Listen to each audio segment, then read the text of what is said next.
These individual pension bondholders, some of whom can be seen with visible medical conditions, are united in one voice, a demand for total exemption from the domestic debt exchange program. In fact, we want our money.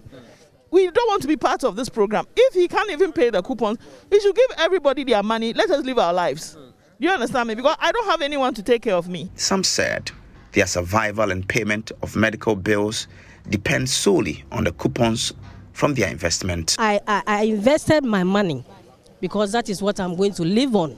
I don't have anybody. As I sit, I'm not well, but I have to come and sit here, breathless, trying to breathe. And you've taken my money. I mean, this is unacceptable. Convener of the Individual Pension Bondholders Forum, Dr. Eduana Niemchi, vowed the group will keep on picketing at the Ministry of Finance at least 1 hour each day until government listens to their demand. We will continue to be here until we are exempted, regardless of the expiration of the invitation period. We'll continue to be here. Are there any timelines you are giving the ministry? No, the timeline is just that if today we hear that we have been exempted, tomorrow we won't come. If we don't hear, we will come tomorrow. After some 15 minutes of dispersing for the day, the group was recalled to have an audience with the Finance Minister, Ken Ofori-Atta. But their anticipation for a positive response from the minister was short-lived. Looking at all of the categories, we say, well, these are retirees. Let's include those 59 who will be 60 this year and give them 15%. So the fight that we are presumably fighting here is the difference between 15 and 18.5%. The cost of that may be that we may not get an IMF clearance. The challenge that we have is that we have an economic crisis. We do have an economic crisis. And I think if people truly want the elongated bonds, that's easier to do. It's less burden on us. Dr. Eduana Niemchi said the group will deliberate over the minister's response and act appropriately. This is a section of, we were 5 that were left to come and address us. The whole forum, we will send this to the forum. This is what the minister has said. And I believe whatever the forum says will be what we are taking up. As at now, the forum hasn't changed the position. We are meeting this evening, and we'll take it from there. Although it is currently unclear whether the individual pension bondholders will sign on to the current terms, they are expected to continue with their picketing tomorrow. James Kwesi-Aveji's report, read to you. So that's the latest. We heard from Finance Minister Ken Ofori-Atta yesterday. But joining us for a conversation, Professor Charles Aka. He's an economist with the Institute of Statistical, Social and Economic Research at the University of Ghana. We also have Dr. Saad Idrisu, economist, Louisiana Economic Development. They both joined the conversation. Gentlemen, a very good morning to you. I do not know whether both of you are in the jurisdiction, but I'm saying good morning in case you are. Good morning. Good morning. Thank you. All right. When you look at developments thus far, and you look at the individual bondholders, both those from the Senyo Hosi and Martin Kpebu end, who are insistent that we are not going to subscribe to this. I heard Martin Kpebu speak about this yesterday. And then on the other hand, you pick the pensioners or soon-to-be pensioners who say, we have toiled for this country. If you saw the placards, we have contributed our bit to Ghana. And now we want to rest. This is not how you pay us back. What is your quick take on their positioning before we even get to some of the other details? I'll start with you, Dr. Saad Idrisu. Thank you so much, and good morning to all your listeners again. I watched the particular picketing that has been going on since yesterday, and it's actually sad to say the least, considering people who are supposed to be home resting as retirees dragging themselves all the way to the finance ministry to do all this picketing. So it's really a sad development, to be honest, and I think the government will actually have to look at it over again. For you, Doc, what is your thinking, Professor Aka? Yeah, thank you very much. I think it's quite sad, and to be honest with you as an economist, I don't know how we conceived to self-inflict ourselves with even this whole idea of a domestic debt exchange program. Is illogical to me, and I don't think it's the way to go at all. So it's not just about the individual bondholders or the pensioners. The whole conception is totally, I think it's absurd. There's no economic sense behind the whole thing if you look at the impact that's going to have over the medium to long term on the economy. I don't think it's the way to go at all. But it's probably the easy approach, and we have not sat down to engage the brains that we have in this country to look at the alternatives and to do cost-benefit analysis, short-term, medium-term, long-term, and see whether this is the route to take. So let's look further then into what the proposals have been for 59-year-olds and below, 10% with a maturity of 5 years, and then you look at, for those who are hitting 60 and beyond, 15%, that will be their coupon rate over 5 years. Do you feel with that, because that was not the initial agreement, all the way from December coming into this year and now February, things have changed, and the finance minister referenced that when they picketed the finance ministry. Do you think, Prof, that this is a good enough deal? It's been sweetened enough by the finance minister for the pensioners to at least consider it? This is to me, I guess. Yes, Prof. Yeah, thank you. Now, to be honest, and to be fair to the Minister of Finance, I think we are in a difficulty. Okay. And therefore they are taking desperate measures. And I think they have improved. The current proposal is a very good improvement over the previous one. The first one was really oppressive, and I don't know how they came about it. But this particular one seems to have made some accommodation. Nevertheless, the whole principle is wrong, and that is basically what we need to discuss. You know, if you talk about even the banks and the insurance companies that have been coerced to some extent to accept it, if you talk to the industry players, they know the impact.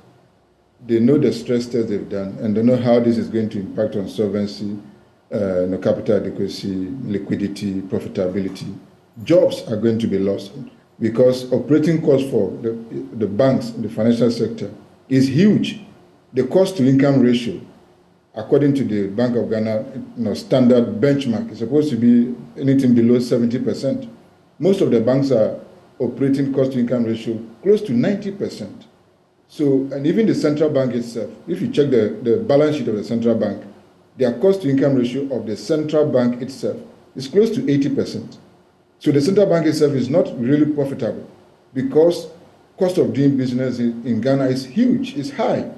And we are now living in a very high inflationary environment where food inflation has gone close to 70%. No, average inflation is around about 54%. So today we are going to see increases in telecommunication charges. Banks pay a lot in telecommunication charges. Utility prices have gone up. Everything is up.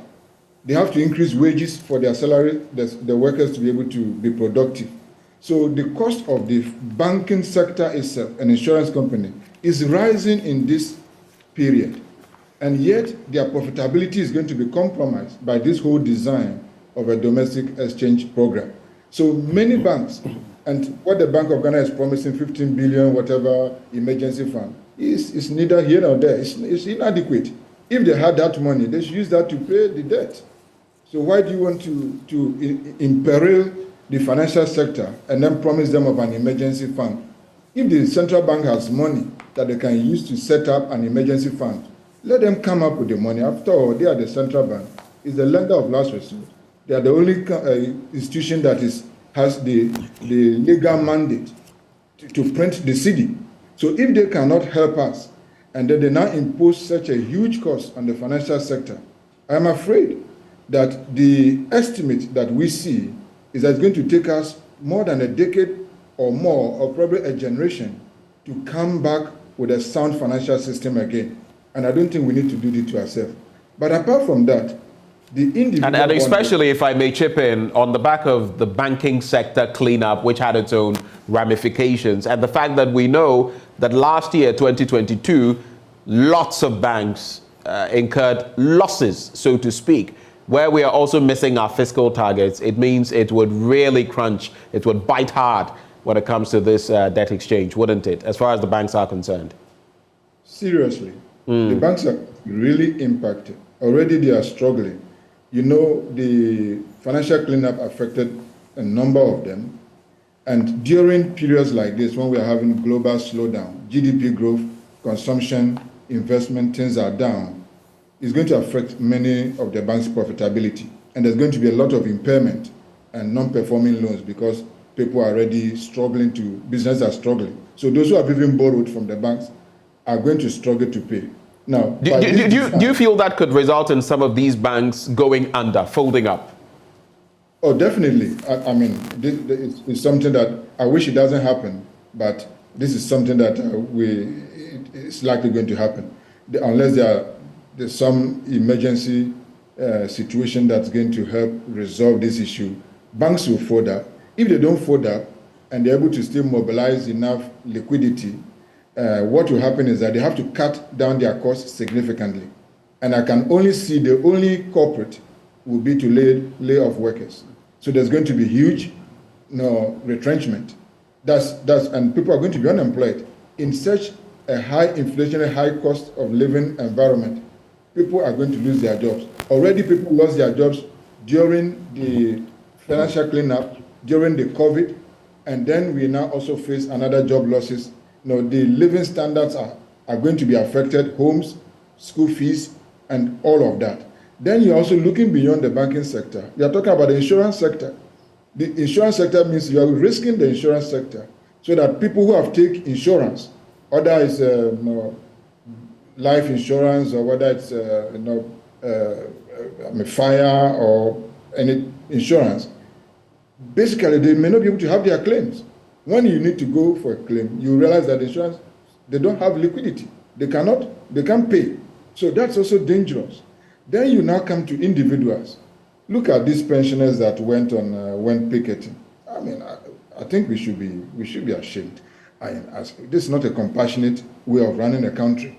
To see people who have worked 40 years, 35 years, 40-something years, contributed their quota, they are now living on their pension and getting some interest to buy their diabetes drugs and here and there to pay their utilities and things. And you want to imperil their sources of income.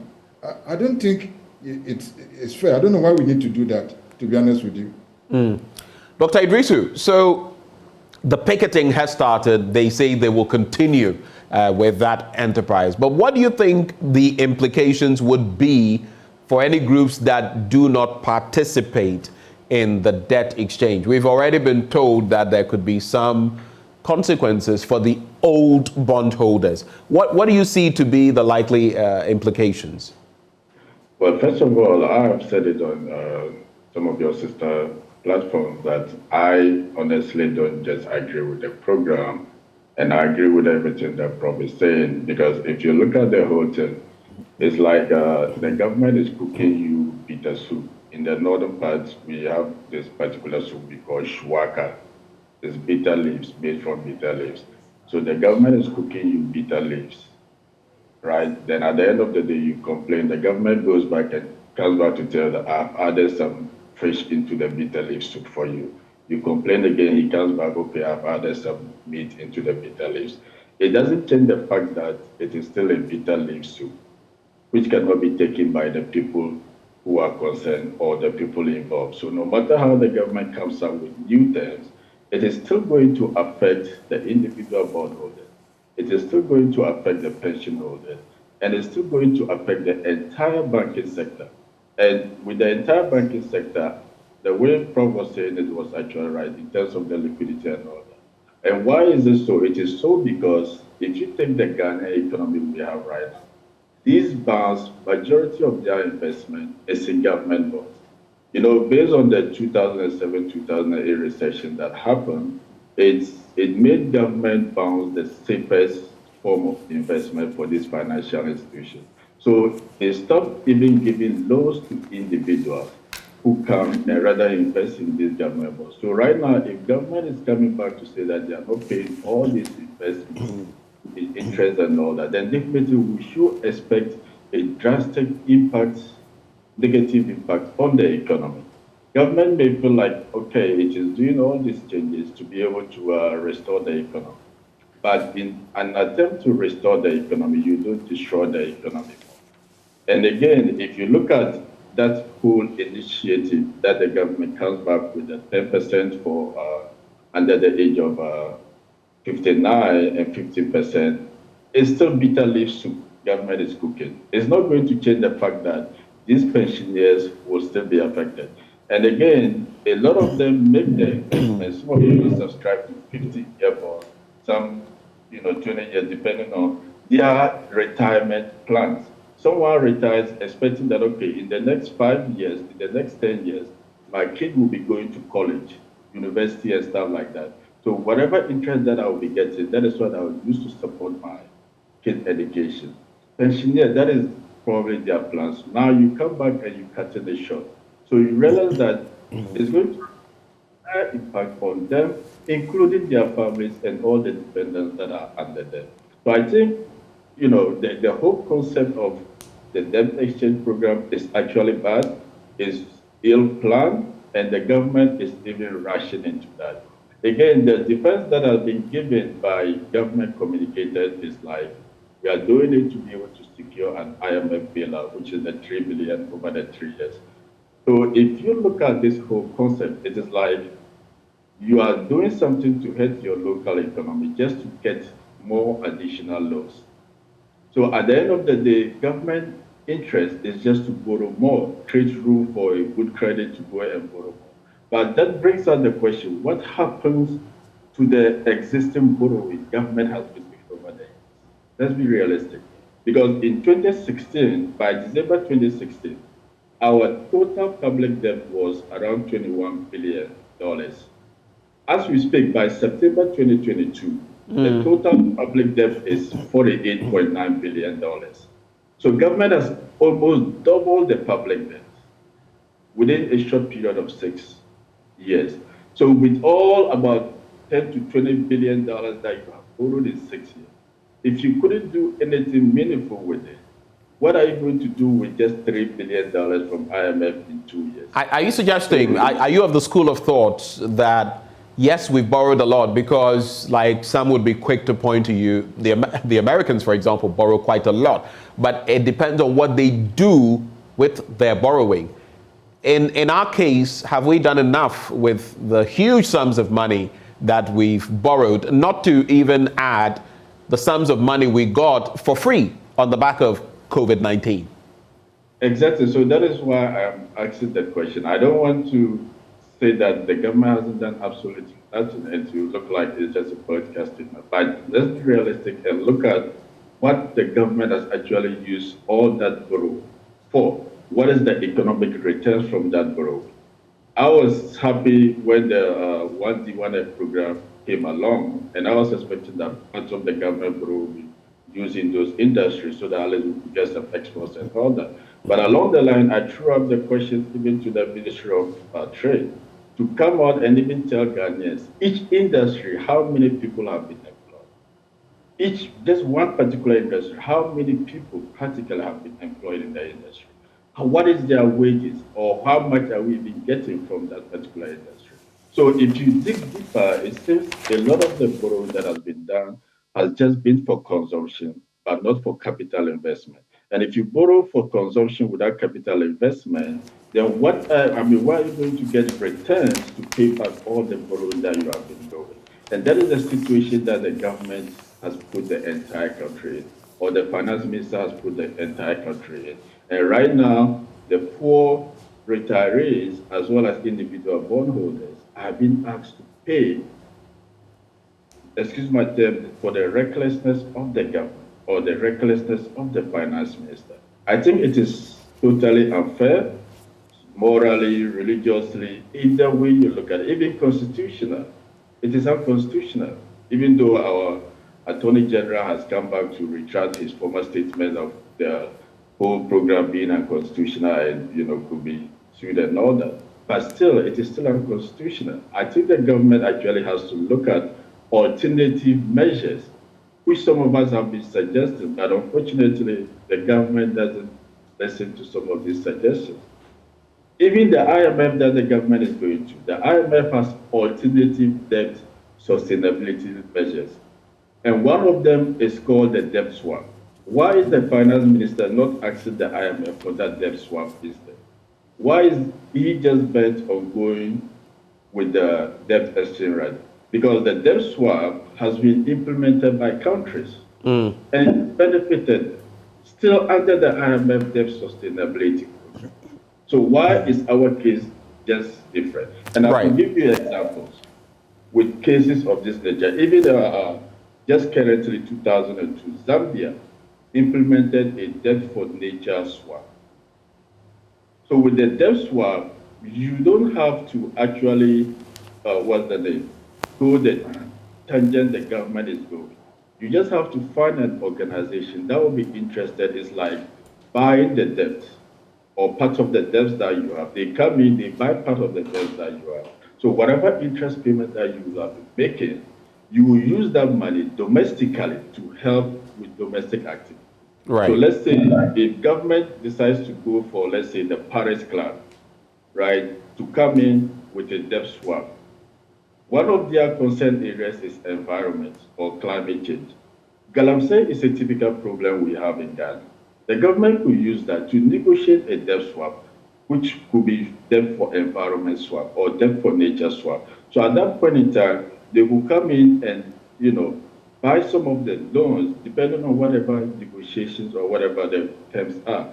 Buy those loans, whatever interest payment that we will have been making, government will not be making those payments. It will be put in a form of fund, use it locally to solve Galamsey issues. Right. There are so many debt swaps that are available. We have debt for health. Look at our hospitals. We don't even have beds in some hospitals in Ghana. Government could go in for an NGO that is interested in promoting health in developing countries to come in and do a debt swap for health. We have debt swap for education. There are so many areas that the government could look locally, pick our developmental concerns, and go in for a debt swap. Okay. It's better than hurting the individual bondholders, hurting the banking sector. Believe me, if you go one-on-one talking to these financial managers, the managers and the banks and all, they complain bitterly. But you know the sort of economy that we have. If any manager comes openly to speak right now, probably the next day they will go cleaning up his bank in the name of bank cleaner. So a lot of people are quiet, but deep down they are hurt. Deep down they know that this is going to collapse. And that is quite a point you make. But before we wrap the conversation, I'd like to find out from you, Professor Akab. So listening to the finance minister yesterday, he says quite a number of things. He talks about the fact that this could jeopardize our prospects of international financial support, aka the IMF deal. If we don't get the parties involved to come on board, it could further strain government's capacity to honor key commitments, and we know them. It could also prevent a full-blown economic crisis if all parties come on board. But I am looking at some of the placards of the pensioners, and some of them read, "We don't want to be a burden on society. We want to live off our own bonds.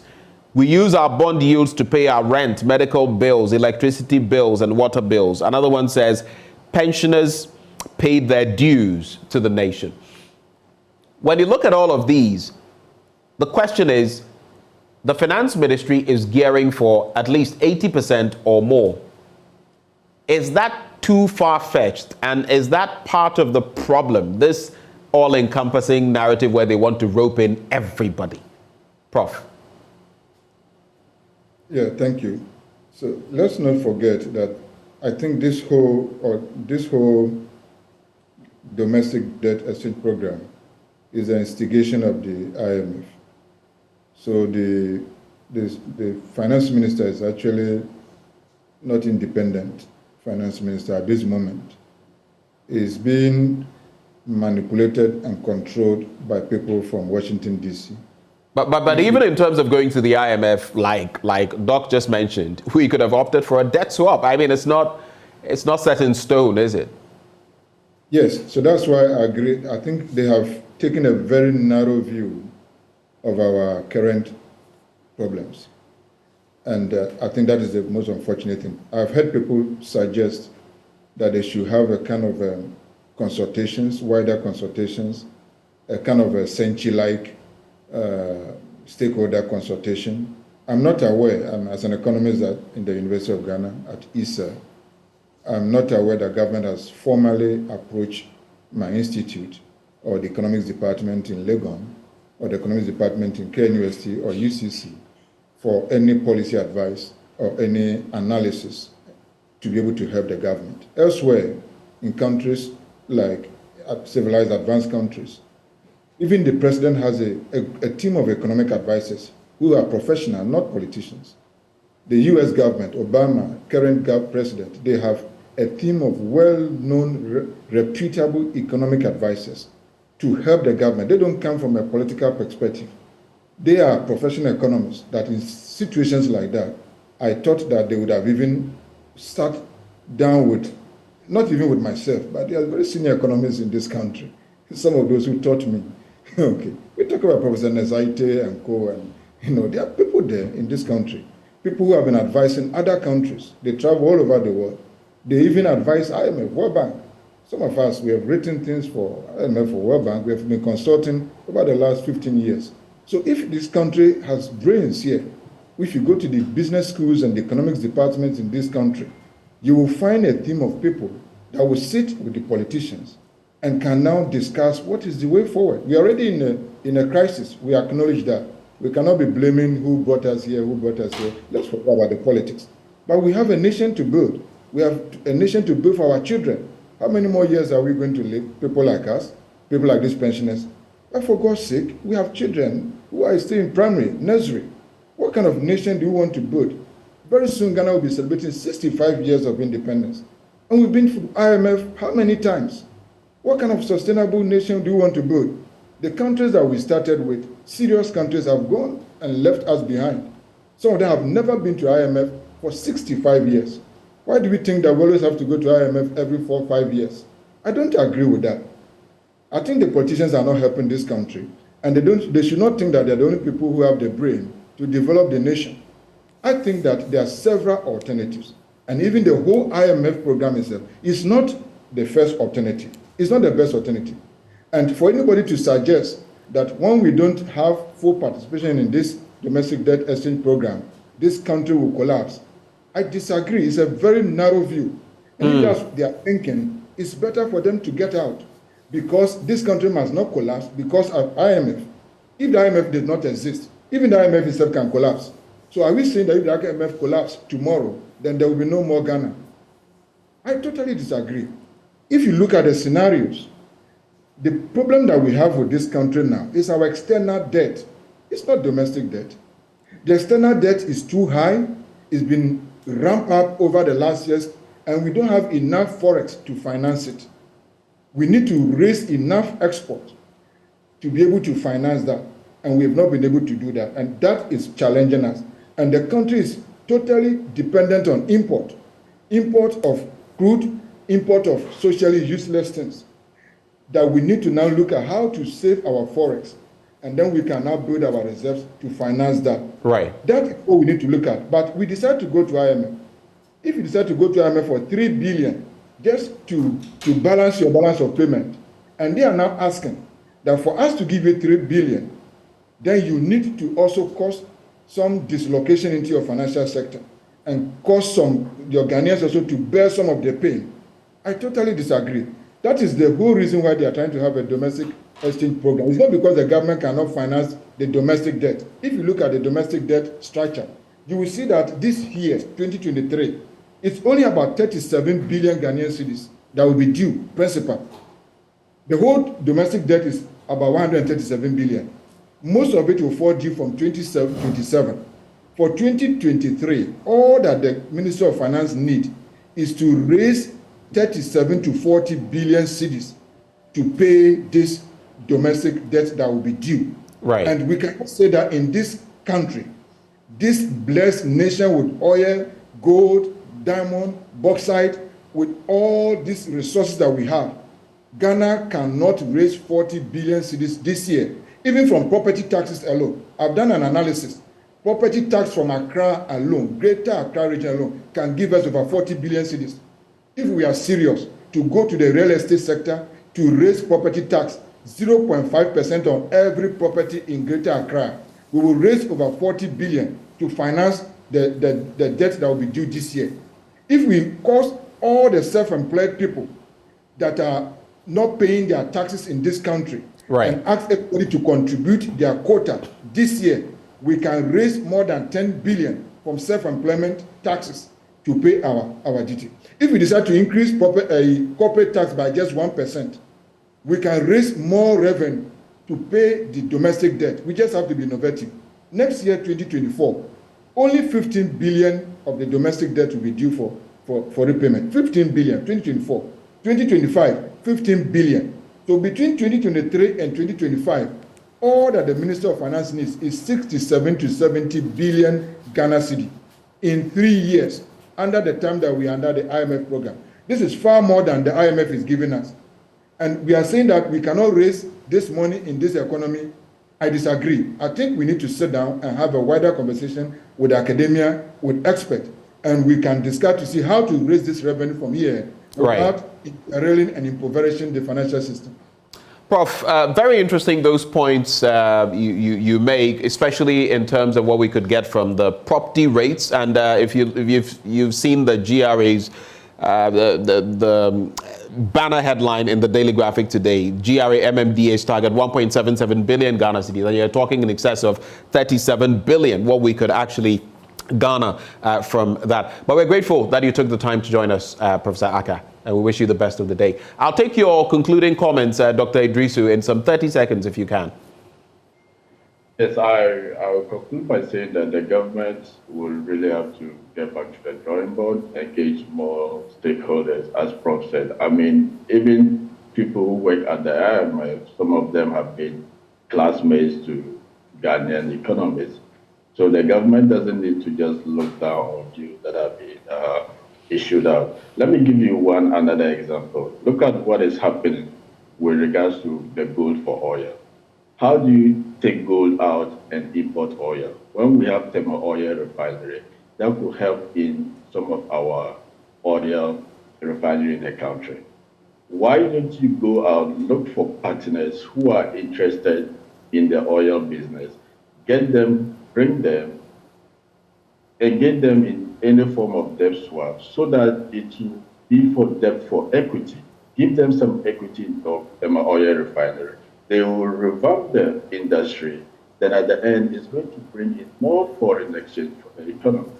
There are so many ways government will actually work with this debt swap that have been done by many countries. If you go to Egypt, for instance, they had that was in 2021, they had debt for water. They had a water sanitation crisis. They implemented it. So it doesn't affect the domestic economy in a way. It is a way of bringing in foreign exchange to your economy, foreign direct investment to your economy. Seychelles in 2015, they had debt for climate. Right. 2015. I mean, I could go on and go on and go on.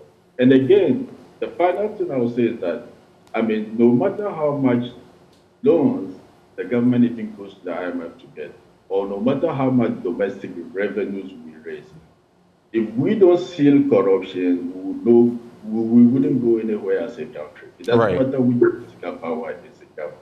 Go and look at the Auditor General report. You'll be shocked. If 1.8 billion will get missing in 2021 through financial irregularities, cash irregularities, almost 400 million. It tells you that we are just like a leaking bucket. No matter the property taxes we raise, no matter the loans we get from the IMF, it will leak away into politicians' pockets. Point made. And so we have to... we have to really get back as a serious country and stop just election every 4 years. That is what Ghana has been reduced to now, and it is not helping the future generation. Dr. Idrisu, that comes in just wants to win power. We'll have to sew up the conversation here, but we're really grateful that you took the time to join us with those very enlightening, refreshing thoughts. Dr. Saad Idrisu is an economist, Louisiana Economic Development. We also had earlier Professor Charles Aka, economist, Institute of Statistical, Social and Economic Research with the University of Ghana. Do stay with us. We're done with the first batch of conversations we planned for you. But coming up next, we're going to be talking precision, quality, and industry and how this can reshape our entire business life, but the entire development structures of our country. Stay for that conversation up next on the AM show after the break.